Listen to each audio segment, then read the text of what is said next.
Kakapasok lang, hala, Sen Aimee sumabog na sa galit, tamba walang kawala sa matinding utos ng Senado. Ayan, syempre itong balitang ating matutunghayan ngayon ay nagmula kay Pinas News Portal. At ito po ang inyong lingkod na si BT na magbibigay ng reaksyon at komento dito sa video na ating matutunghayan ngayon. At huwag na natin pagtagalin at sabay-sabay na natin panoorin ang laman ng video na hatid sa atin ni Pinas News Portal at bibigyan natin ng reaksyon ang balitang ito. Pasok! Bigyan natin ng reaksyon itong speech ni Senator Aimee sa Senado kanina botohan. Ayun, bago natin simulan ng video ito, nais ko nga pala magbigay ng credits dito sa boses na madidinig natin ngayon at bibigyan ng reaksyon. Siyempre, kay General Macanas. Siyempre, suportahan natin yan si General Macanas, lalong-lalo na ang The General's Viewpoint. Ayan, siyempre, suportahan natin yan. Huwag niyo kalimutan mag-subscribe o i-follow para maging updated tayo sa mga vlogs na inilalabas ni General Macanas. Ipagpatuloy natin. Ipinaliwanag niya yung boto niya na yes. Yes. Resounding yes. Yung motion ni Senator Marcoleta na i-archive ang impeachment case ni VP Sara. Hindi siya na-dismiss yung impeachment case. Kaya lang, parang wala na. Nabaliwala na. Diyan lang. Kalimutan na lang. So, grabe. Ito na yung pinaka-most, to me, savage, matindi na birada ni Senator Aimee laban sa kanyang pinsan na si Speaker Savage? Martin Romualdez. Ibig sabihin, pag savage, matindi yun, ha? Tinawag niyang Baby Bonjing. Ayun, Baby Bonjing. Ato, Bonjing. Bonjing. So, hindi na tambalot. Ala, tinawag na Bonjing, aba. Laking insulto nun, no? Parang ang laki-laki mo, tapos tinawag kang Bonjing. Ato, Bonjing. Ato, Bonjing. I am a little big boy. Parang ganon? Pangalan, Bonjing na. Baby Bonjing. Hello? Oh, ito, pakinggan nyo ito. Talaga, tinagalog pa. Lakas talaga mang Alaska ni Senator Aimee, no? Grabe, daling maintindihan. Ayan. Thank you very much, Mr. President. I vote a resounding yes. Yes. Sa hinaba-haba kong pagsisilbi sa Kongreso, sa 12 taon na nanilbihan kami, ang trabaho ng kongresista sa pagkaalam ko ay maging kinatawa ng kanilang distrito o kanilang sektor. Bakit naman ngayon ay naging tagabantay na lamang sila nang humihiyaw ng dambuhalang sanggol? Humihiyaw na dambuhalang sanggol. Grabe si Senator Aimee, ha? You nailed it. Pasok sa banga yun, ha? Parang si Senator Aimee, parang nakikipag-flip-top na, no? Basag. Bonjing na ang mas Bonjing.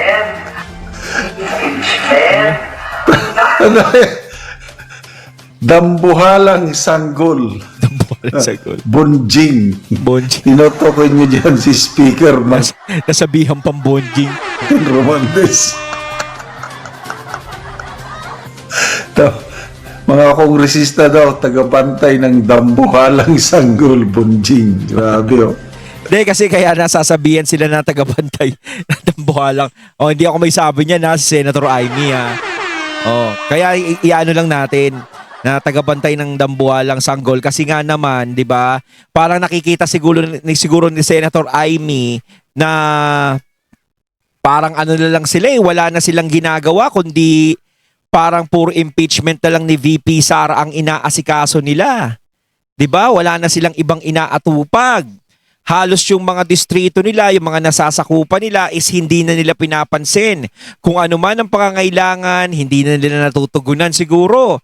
Dahil dyan na sila nakatutok eh. Kumbaga, binoto sila ng taong bayan. No? Hindi pala taong bayan. Binoto sila ng kanilang mga distrito para sila ay manungkulan. 'Di ba? Hindi naman para magtrabaho sila sa iisang tao lang. No? Hindi para sa lutasin lang nila yung isang problema lang. Dahil dahil talaga maraming problema na dumarating sa bansa natin, lalo sa mga distrito na nasasakupan nila. Kaya minsan naiisip ko, napapansin pa ba nila yung problema ng mga nasasakupan nila?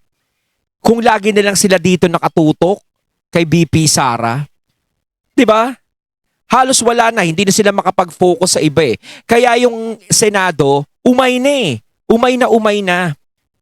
Ang dami ng trabaho, madaming trabaho na dapat gawin. Madaming trabaho na dapat atupagin. Maraming Pilipino ang nangangailangan ng tulong nyo. Pero saan nyo inuubos ang termino at oras nyo? Dito sa impeachment na to.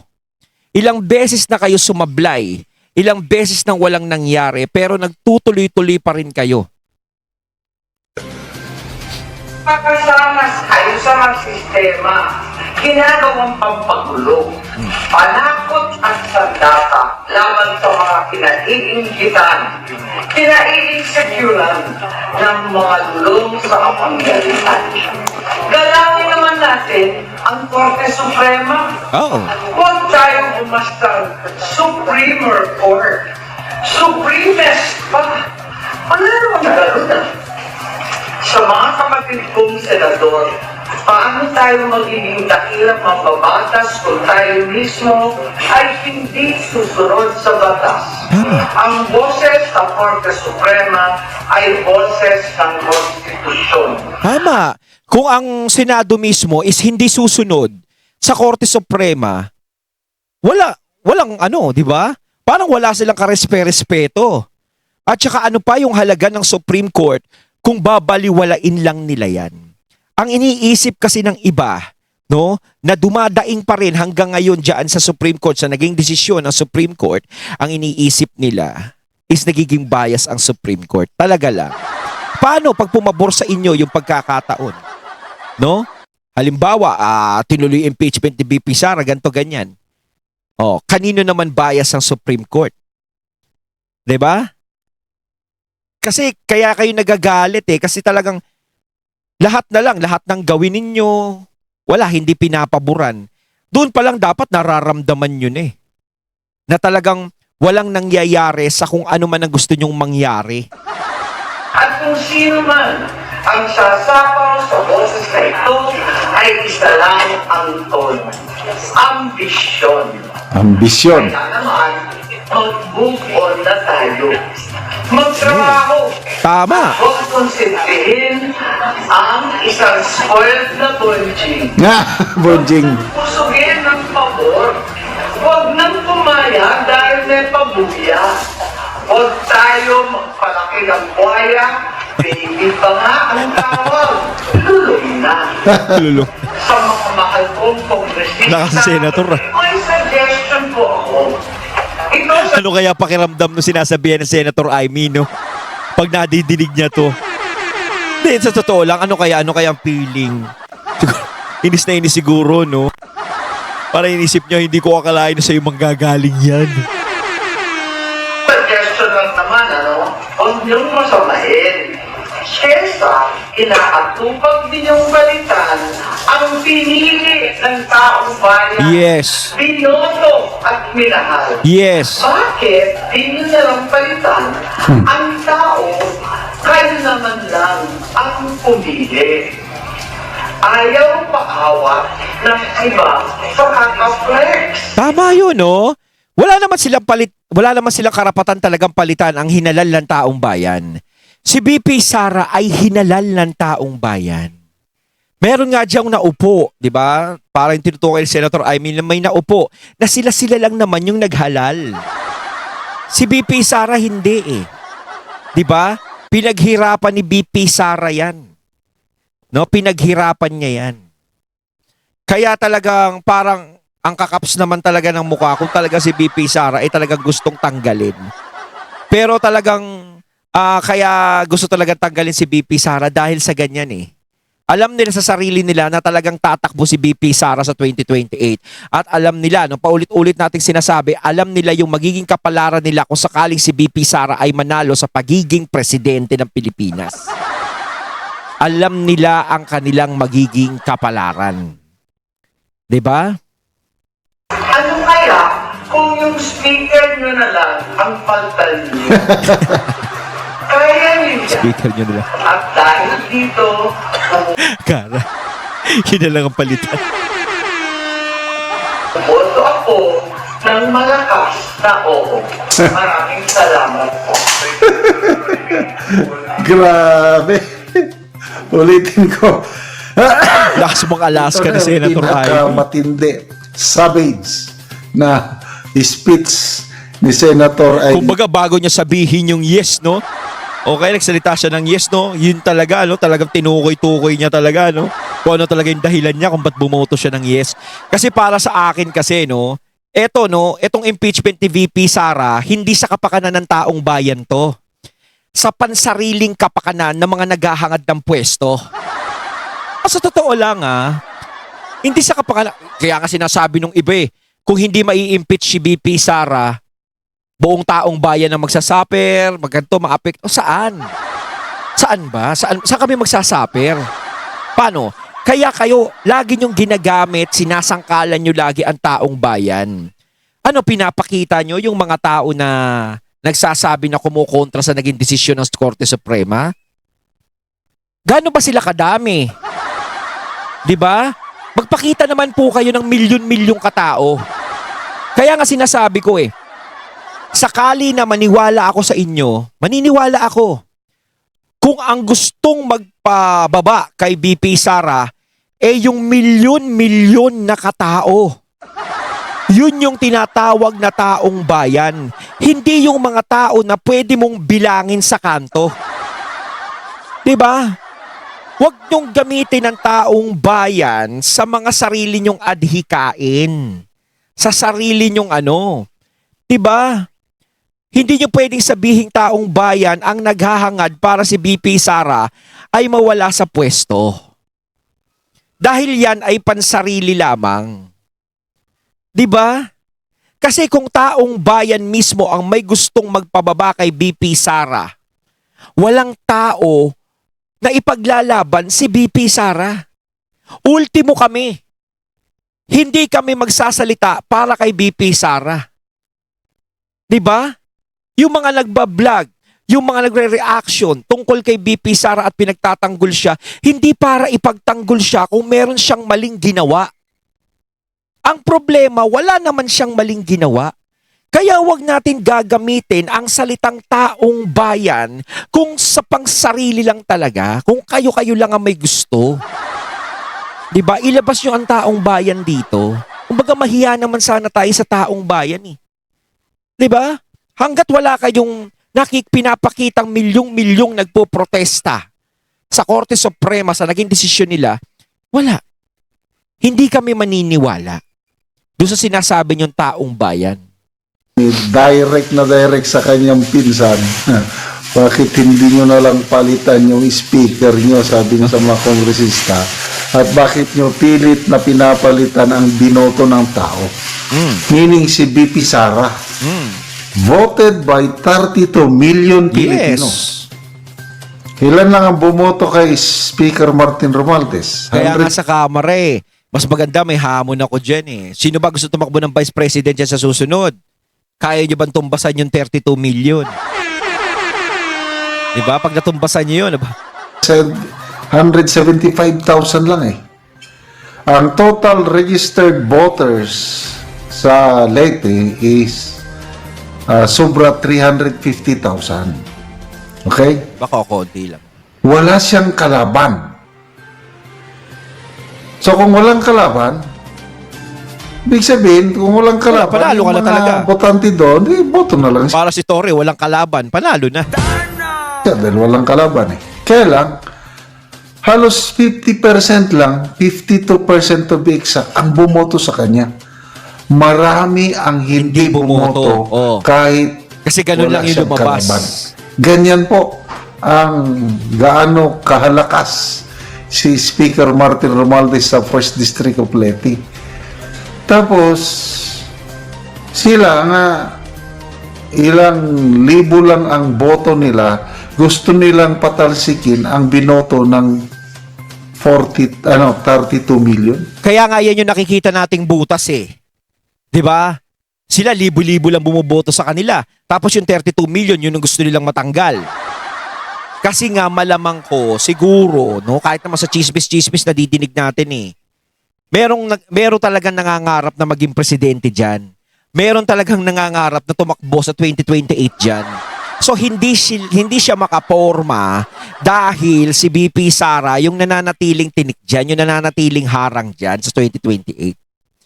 Kasi kahit hindi magsalita si Sara Duterte, siguradong mananalo siyang presidente. Baka nga kahit hindi niya na ikampanya yung sarili niya basta pumirma lang siya ng ano ba yun, yung certificate of candidacy, di ba, COC, ganyan-ganyan, natatakbo siya, ganyan, sa pagiging presidente. Pirma niya, pagkatapos nun, wag na siyang kumilos, wag na siyang pumaraparada. Kahit hindi niya gawin na pumaraparada siya, kahit hindi na siya magparaparada, hindi na siya maglabas ng mga litrato niya o commercial niya, sigurado mananalo siya kahit wala siyang effort na gawin problema, itong mga kalaban niya, kung sakasakaling labanan siya, sigurado todo effort ang gagawin nito. Todo gastos ang gagawin nitong mga to. Kung gusto nilang tapatan ng isang Sara Duterte sa presidential. Sigurado yan. 'Di ba? So para maging madali ang usapan, para maging madali, tatanggalin natin si Sara Duterte, si BP Sara. Para wala tayong maging malaking problema. Medyo wala tayong malaking gastos. 'Di ba? So hindi nga nila magawa-gawa ngayon Kaya nga sinasabi ko sa inyo, ang mga tao ngayon hindi nyo na maluloko Sabi nga ni Senator Alan Peter Cayetano sa debate is, Talunin na lang sa 2020. bakit hindi nyo na lang talunin si BP Sara sa 2020? Tama yun. Tama yung sinabi ni Senator Cayetano, ni Peter Alan Cayetano. Kung kayo, ang hinahangad nyo lang, no? Wag makalaban si BP Sara sa 2028. Mali yun. 'Di ba? Kasi ginagamit pa natin tong mga impeachment na to sana hindi na 'Di ba? Kasi wala na rin kayong nagiging trabaho Ngayon nakita nyo sablay na yung impeachment na yan. Bakit hindi nyo na lang asikasuhin yung dapat nyong asikasuhin? Bakit hindi nyo na lang ipakita sa taong bayan at sa mga nasasakupan nyo na meron kayong magagawa? Ibig sabihin maglingkod kayo sa mga nasasakupan nyo sa taong bayan. Hindi naman sa kanila mahalaga yung impeachment ni BP Sara Ang mas mahalaga sa kanila kung ano yung magagawa ninyo sa mga distrito ninyo. Dahil kapag kayo ay may nagawa sa mga distrito ninyo at nakikita ng mga tao na kayo'y kumikilos, sigurado hindi kayo matatanggal sa pagiging congressman, hindi kayo matatalo. Pero kung kayo, meron kayo itinutulak o sinusulong, nagiging abala, kung may taong gusto tumakbo sa 2028, wala, masasayang lang ang oras nyo. Madadamay-damay lang. 'Di ba? Wala na talaga Talagang ang hirap talaga tapatan si BP Sara. Ngayon, kung gusto niyo tapatan, bakit hindi kayo gumawa ng magandang gawa na makikita ng mga tao? Baka sakali, 'di ba? Baka sakali. No? Na magmarka sa mga tao ang ginagawa ninyo. Gulat kayo maging katapat niyo na si BP Sara, maging katapat na kayo ni BP Sara. Baga parang naging basta katapat na, makakatapat na kayo sa kanya. Hindi yung ganyan na mas lalo nyong ginagalit yung mga tao. 'Di ba? Lumaban kayo ng patas. Yes. Kumbaga talunin nyo na lang talunin nyo na lang sa eleksyon. 'Di ba? Yung siyang impeach para hindi siya makatakbo. So, takot silang labanan sa 2028. Oh. Anyway, napakaganda ang resulta ng botohan. Isa pa, ang pinaka-simplest na vote, si Senator Lapid. Oh. Wala pang 30 seconds, tapos na. I respect. Wala na siya sinabi Basta nirespeto niya lang daw talaga ang Supreme Court. I vote yes.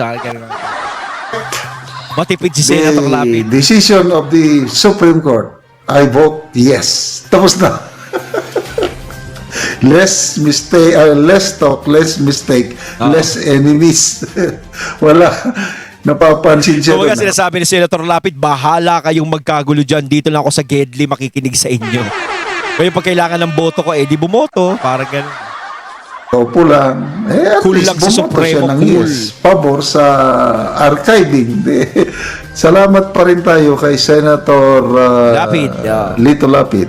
Ano pa?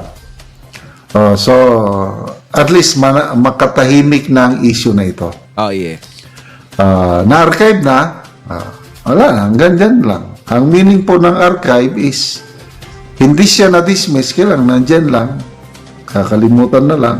Parang yung impeachment case ni dating President Erap na i-archive. Ayon, at ating natunghayan ng video na nagmula kay Pinas News Portal at syempre natunghayan natin ang boses na yun na binigyan natin ng reaksyon na nagmula kay General Macanas. Kayo mga katunay, anong masasabi nyo tungkol dito? Comment lang po kayo sa comment box. So once again, I'm BT and I'm out. Peace.